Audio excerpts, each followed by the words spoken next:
नमस्कार दोस्तों, मैं आपका दोस्त motivational speaker business coach doctor Ujjwal Patni. आज एक पर्सनैलिटी के बारे में बड़ी गहरी स्टडी है। एक ऐसा व्यक्ति जिनके बारे में पिछले 10 साल से अपने बिजनेस सेशंस में बात करता रहा हूं और लोगों के सामने एक एग्जाम्पल के रूप में उनको प्रेजेंट करता रहा हूं। महज 5th पास, एक ऐसा चेहरा जिनका प्रोडक्ट आपके पिता ने भी खाया है, आपने भी खाया और आपकी संतान भी खा रही है, जो ग्लोबली जाना जाता है, जिसने एक बेहद टफ बिजनेस को सक्सेसफुल बिजनेस में कन्वर्ट किया, जिन्होंने 1,500 रुपए से 5,000 करोड़ से ज्यादा की संपत्ति क्रिएट की, जो जिंदगी की अंतिम सांस तक काम करता रहा, जिसने कभी रिटायरमेंट के बारे में नहीं सोचा। मैं बात कर रहा हूं महाशय जी की, धर्मपाल गुलाटी जी की। असली मसाले सच सच MDH। और दोस्तों, इस व्यक्ति की बात करते हुए एक और मुझे इनके जीवन से इंस्पिरेशन मिलती है और दूसरी ओर मुझे इस बात का दुख है कि इस केस स्टडी पे हम पिछले 2 महीने से काम कर रहे थे, लेकिन रिलीज करते करते महाशय जी स्वर्गीय हो गए।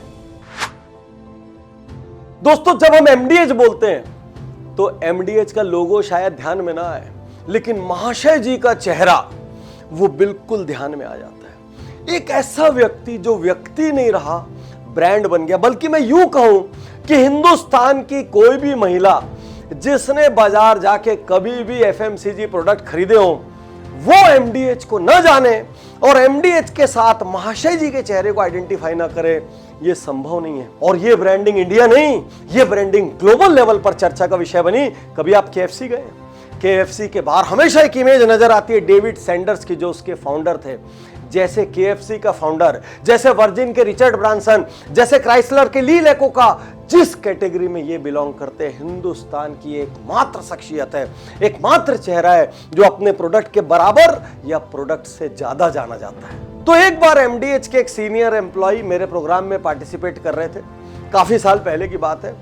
उन्होंने मुझे बताया कि एक एडवर्टीजमेंट में मॉडल मिस कर गया आना और उनकी जगह महाशय जी खड़े हो गए, बोले मैं रिकॉर्ड करता हूं। और वहां से इनका फेस आ गया और वो फेस बॉक्सेस पे आया। और बॉक्सेस पे जब एक सीनियर घर के बड़े पापा जी, दादाजी टाइप का फेस आया, तो कस्टमर्स के अंदर फेथ बिल्ड हुआ, क्योंकि खाने की चीज में हम फेथ चाहते हैं, हम अपनी हेल्थ जोड़ते हैं उससे। फिर ये होर्डिंग्स में आया, फिर ये टीवी कमर्शियल्स में आया, फिर ये हर जगह छा गया और कंपनी को इससे फाइनेंशियल बेनिफिट भी हुआ।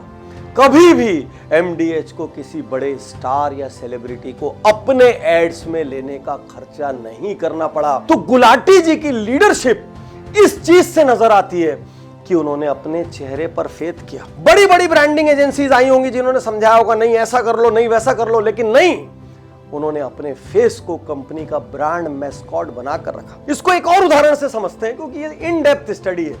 महाशय दी हट्टी, ये उनकी बिजनेस प्रेमाइस का नाम था, लेकिन क्या ये नाम लंबी दूरी तक चल पाता? क्या इसको प्रोनाउंस करना आसान है? क्या ये सब लोगों को समझ आ पाता? नहीं। और इसलिए इसमें कोई बहुत बड़ी ब्रांड स्ट्रेटजी मत ढूंढिए। कंटिन्यूअस रिपीटेशन, कंटिन्यूअस हैमरिंग और बाद में स्ट्रेटेजिक यूसेज से महाशय दी हट्टी MDH हो गया और इसके एम्बेसडर खुद महाशय जी हो गए। दोस्तों, पिछले 10 सालों से हम बिजनेस गुरुकुल में महाशय जी पर केस स्टडी करते हैं और लोग नीचे से क्या पूछते हैं, सर इनका सक्सेस सीक्रेट क्या है? सबको सीक्रेट चाहिए, जबकि जिंदगी ओपन सीक्रेट है। सीक्रेट से आप सक्सेसफुल नहीं बनते, आप ट्रिक से सक्सेसफुल नहीं बनते। सक्सेसफुल कैसे बनते हैं, ये इनकी जिंदगी सिखाती है। संडे को काम करना, 24 घंटे एक डेडिकेटेड एंटरप्रेन्योर की तरह डटे रहना, एक एक मसाले को, एक एक प्रोडक्शन फैसिलिटी को देखना, बार बार विजिट करना, पर्सनली सुपरवाइज करना, यह है सक्सेस सीक्रेट। आपसे पूछता हूं, क्या आप अपना 100% झोंकने को तैयार हैं? क्या आप बिना किसी बहानेबाजी के अपने प्रोडक्ट की, अपने प्लांट्स की और अपने पीपल की 100% रिस्पॉन्सिबिलिटी लेने को तैयार हैं? और आज का यूथ जब मेरे पास मिलने आता है तो मुझसे कहता है, सर कोई ऐसा काम बताइए जिसको करना ना पड़े, रॉयल्टी इनकम आती रहे। सर मैं 40 के बाद रिटायर होना चाहता हूं, सर मैं 50 के बाद रिटायर होना चाहता हूं। ये गलती मत कर देना, यंग एज में हेल्दी हालत में रिटायर होने की गलती मत कर देना। किसी काम के नहीं रहोगे, खत्म हो जाओगे। महाशय जी की जिस बात ने मुझे छुआ वो उनका सोशल विजनरी एंगल था। उनके एक बेटे हैं और 6 बेटियां हैं। महज 18 साल की उम्र में उनकी शादी हो गई और सारी संतानें आज व्यापार में हैं। सोच कर देखिए, उस जमाने में अपनी बेटियों को ऐसा तैयार करना जिससे वो बराबरी से खड़े हो सकें, जिससे वो व्यापार संभाल सकें। आज बेटा बिजनेस संभालता है, 6 बेटियां रीजनल आधार पर डिस्ट्रीब्यूशन संभालती है। मैं आज आपसे एक प्रश्न करता हूं, हिंदुस्तान में जितने भी लोग टियर 2, टियर 3 सिटीज, विलेजेस में रहते हैं, क्या आप उनको बिना खर्च की परवाह किए, बिना बजट की परवाह किए एक जैसी पढ़ाई के मौके देते हैं? क्या आप उनको जिंदगी में प्रयोग करने के मौके देते हैं? क्या आप उनकी राय को अहमियत देते हैं? यदि नहीं तो जाग जाइए, क्योंकि 98 इयर्स का ये व्यक्ति, ये शख्स, ये पर्सनैलिटी आपको शर्मिंदा कर रहा है इस वक्त। ये बिजनेस सक्सेस अपने आप में खास क्यों? ऐसा क्या कारण है कि इसके बारे में विशेष रूप से बात की जा रही है? पुराना जमाना याद कीजिए, मसाला उद्योग कोई कल्पना भी नहीं कर सकता, क्योंकि घरों में महिलाएं खुद मसाला कूटा करती थी। हर घर में मूसल होते थे, ओखली होता था, सिलबट्टा होता था, सब कुछ होता था। घरों में प्योर मसाले कूटे जाते थे। यहां तक कि इस वीक जो कंज्यूम करना है वही इस वीक कूटा जाता था, और कई घरों में तो सेम डे मसाला कूटने का प्रचलन था। उस बीच मसाले को एक कॉमर्शियल प्रोडक्ट के रूप में लाना। दूसरा चैलेंज, देश में अलग अलग जगह अलग अलग किस्म के मसाले चलते हैं। कहीं बहुत तेज मिर्च चलती है, कहीं मध्यम मिर्च चलती है, कहीं सॉल्ट ज्यादा चलता है, कहीं कम चलता है। उन सब के बीच इतने बड़े देश के टेस्ट को समझना। तीसरी सबसे बड़ी समस्या मिलावट और फेथ की। लोगों के दिमाग में सबसे पहली चीज आती थी, अरे अरे बाहर से लेंगे, मिलावट वाला मिलेगा। क्योंकि उस जमाने में होटलें भी नहीं होती थी, लोग घरों में खाया करते थे, घर का बना खाया करते थे, प्राकृतिक खाया करते थे। ये सब पैक्ड जंक सब तो बाद में आया। उस समय एक ऐसे प्रोडक्ट से सक्सेस हासिल करना जो हर घर में बनता है और हर गली में जिसके कुटीर उद्योग है, छोटी छोटी चक्कियां हैं, अपने आप में किसी मिरेकल से कम नहीं।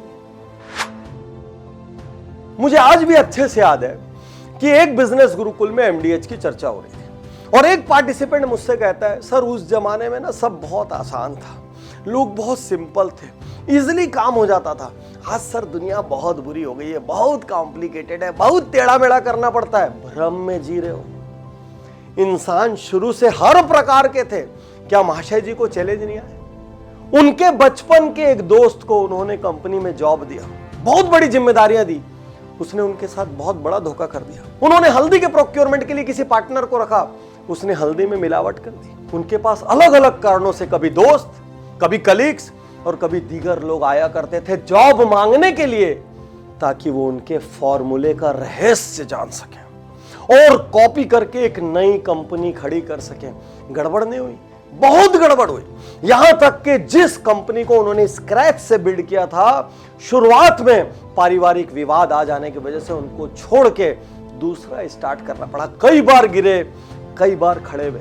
इनफैक्ट मैं आज आपसे सच्चाई कहना चाहता हूं, मैंने आज तक जितनी केस स्टडीज बनाई, मैं जितने बड़े बिजनेस लीडर्स को देखता हूं, एक लीडर मुझे ऐसा नहीं मिलता जिसके जीवन में चैलेंज ना आए। लेकिन एक लीडर मुझे ऐसा नहीं मिलता जो उस चैलेंज से हार जाने के बाद उसको बहाना बना के घर पे बैठ गया।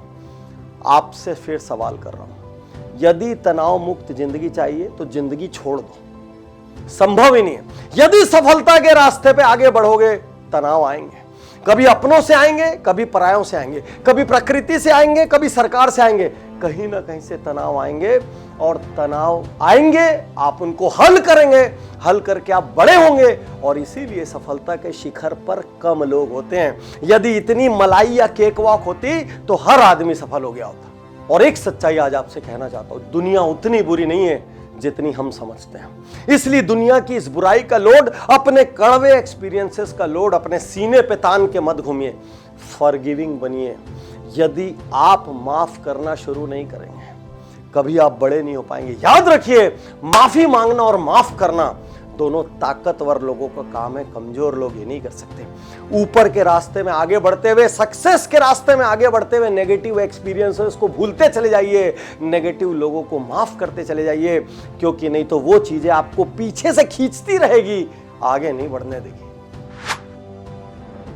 बिजनेस गुरुकुल के एक सेशन में मुझसे एक पार्टिसिपेंट कहता है, सर ये ना सैलरी बहुत लेते हैं, अब इतनी सैलरी मालिक ही रख लेगा तो बाकी को क्या बचेगी, क्योंकि उस जमाने के हिसाब से उनकी सैलरी इंडिया के टॉप मोस्ट लोगों में थी। 20 करोड़ से ज्यादा सैलरी लेते थे। और 20 करोड़ से ज्यादा सैलरी के करते क्या थे, मैंने उससे कहा ये तो सुन ले भाई।